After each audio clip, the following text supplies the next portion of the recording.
Alright, my name is Astrid. Today I want to talk to you all about Assembly Bill 705 and how we are empowering our students by placing them in transfer level courses immediately upon entering the community college.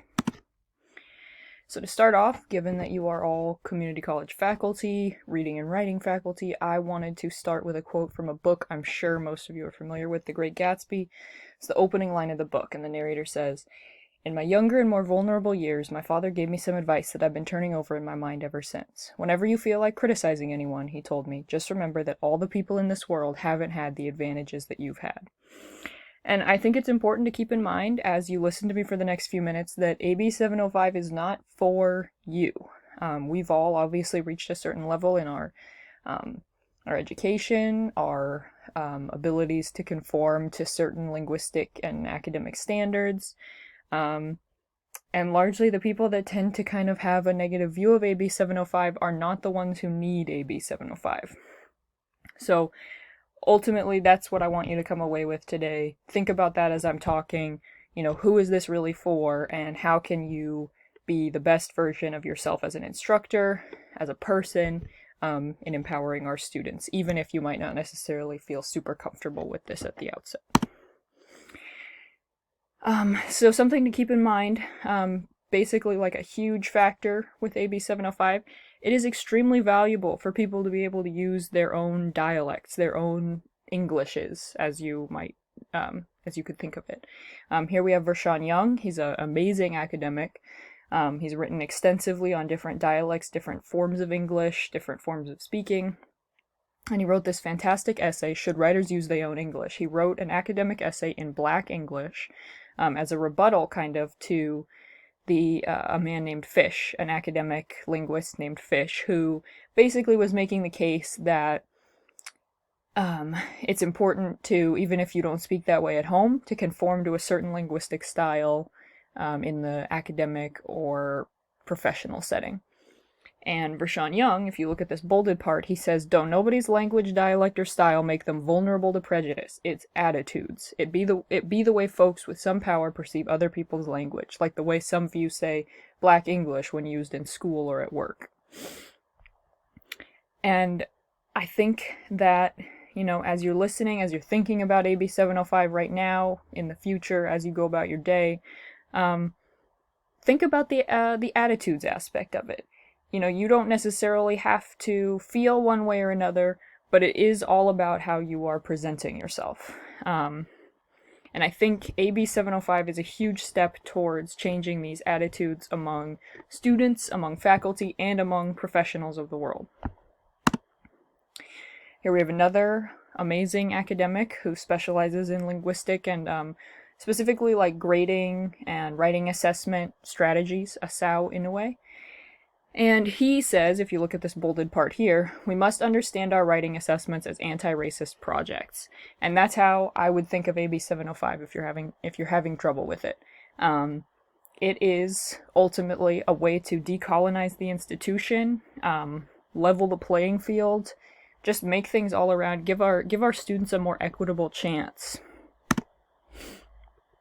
Obviously, though, everybody has their doubts, and I know that you all are listening to me because you have your doubts. Main ones, faculty are being set up to fail. I know it seems like you are being set up in a way like you're not being given all the resources you need to give students success, and then, obviously we aren't setting our students up for success. That's a huge concern people raise, and I understand that, and we're going to talk through that. So, even though AB 705 hasn't been in place for very long, it's only been a few years, research is already supporting the idea that placing at-risk students just directly into transfer-level English courses leads to more success. If you look at this graph, if you look at these the lightest gray bars, those are the students who are being placed in, those are the graduation rates, their college completion rates of students who are being placed in remedial courses. And if you look at either of the other two bars, but specifically the darker ones, those are the graduation rates of students who are being put in transfer level classes and being given additional help. So whether that's tutors in the classroom, supplemental instruction, extra support, we're already seeing how much of a difference this makes for students in their graduation and success rates. And additionally, in the publication Diverse Issues in Higher Education, we see that not only are students more successful being placed into transfer-level English courses, but also transfer-level math courses. So, since AB 705 took effect, 60% of the students in the fall 2019 semester who started in transfer-level math passed within a year, which, if you compare that to just 14% of students who began in remedial courses, and went on to complete transfer-level math. So you can see the huge difference it's already making. That's a massive, massive discrepancy between who's being successful and who's not. And it's all based on just whether they were placed immediately into a transfer-level course or a remedial course. And so our role as community college faculty, your role as community college faculty, really I can't stress enough the importance of buy-in. I mean, I can't think of a better way to say it. You see in both of these blurbs, lack of faculty buy-in has been a huge challenge when institutions who are monitoring the AB 705 situation and the success among everybody, they're seeing that buy-in is pretty much the most important thing.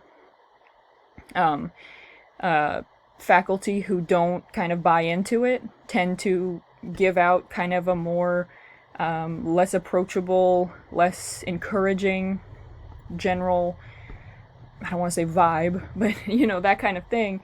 Whereas once there's been an attitude shift, the positive attitudes make all the difference. And even if, you kind of have to fake it till you make it, this is really the most important thing. You just need to understand that this is for the students, and that's who you're doing it for. And here you can see a dean of a liberal arts said, success rates maintained in both math and English. Faculty see that there was no harm done, even if students require extra support. So even if it takes you a minute to kind of get comfortable with it, once you start to see those numbers coming in for your specific institution, I think you're going to be able to become a lot more comfortable and okay with everything as it is. And then finally, just to take away from it, AB 705 is neither for nor about us as faculty, as staff. It is for and about our students. This is the most important thing. It is all you need to take away from it. I know that you wouldn't be in this line of work if you didn't care about the students, you didn't care about the people, and this is just one aspect of it.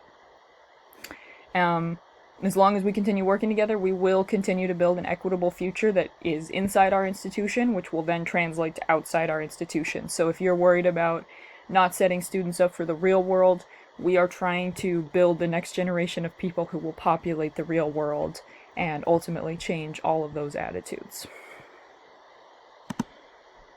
Thank you.